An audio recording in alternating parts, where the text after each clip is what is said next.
Thurgood Marshall, 1908 to 1993. Justice of the United States Supreme Court. Each of you, as an individual, must pick your own goals. Listen to others, but do not become a blind follower. Thurgood Marshall was an American civil rights lawyer and the first African American judge of the United States Supreme Court. During his 24 years, 1967 to 1991, as a Supreme Court justice, Marshall was known as a liberal advocate for civil rights and the rights of the individual, including the rights of defendants and the right to abortion, and as an opponent of the death penalty. Lifetime, Thurgood Marshall was the great-grandson of a slave.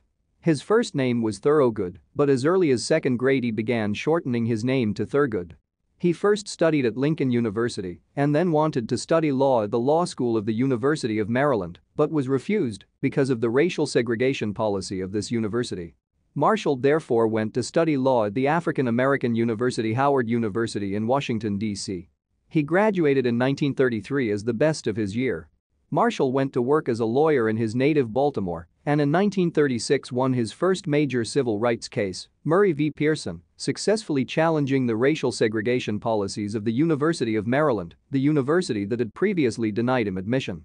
He won his first Supreme Court case, Chambers v. Florida, in 1940 and was appointed chief counsel of the National Civil Rights Organization NAACP that same year. He then managed a series of successes with Supreme Court cases challenging racial segregation policies. He won 29 of his 32 Supreme Court cases. One of his most famous cases as a lawyer was Brown v. Board of Education of Topeka, 1954, in which the Supreme Court declared the separate but equal race segregation policy in public education unconstitutional. In 1956 he won Browder v. Gale, in which the segregated busing policy of the Montgomery, Alabama, public schools was declared unconstitutional. He also defended the Groveland Boys, 4 young blacks who were suspected of stealing a car and abusing a young woman who was in it. Tempers got heated in Florida, but Marshall managed to take the case to the federal Supreme Court despite repeated threats. In 1961, Marshall was appointed by President John F. Kennedy as a judge on the Court of Appeals for the Second Circuit. A number of pro-segregation senators, led by James Eastland, tried fruitlessly to block his appointment. Marshall was appointed United States Solicitor General, Federal Chief Justice, by President Lyndon B. Johnson in 1965, and on June 13, 1967, President Johnson appointed him to the Supreme Court. This, according to Johnson, was the right thing to do, the right time to do it, the right man in the right place, the right thing to do, at the right time, the right man in the right place.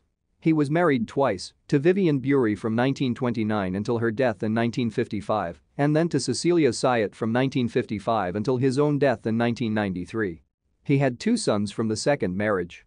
Thurgood Marshall Jr. was an assistant to President Bill Clinton and John W. Marshall as a former director of the Federal Police Service United States Marshal Service. Marshall remained a member of the Supreme Court until 1991. In that year, he was honored with the Freedom Medal. He also received the Liberty Medal, an annual award from the Federal Constitution Museum National Constitution Center, in 1992. He died a year later, at the age of 84, and was buried at Arlington National Cemetery. Marshall left his archive to the Library of Congress, which has made it fully public. In 2005, the Baltimore-Washington International Airport was renamed Baltimore-Washington International Thurgood Marshall Airport. In Washington, the headquarters building of the federal court system is named after Marshall, and a statue of him stands in the atrium of this building.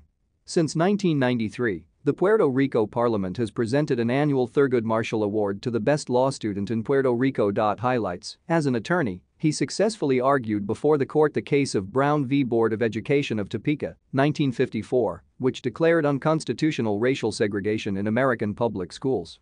President Lyndon B. Johnson named Marshall U.S. Solicitor General in July 1965 and nominated him to the Supreme Court on June 13, 1967. Marshall's nomination was confirmed, 1969 to 2011, by the U.S. Senate on August 30, 1967.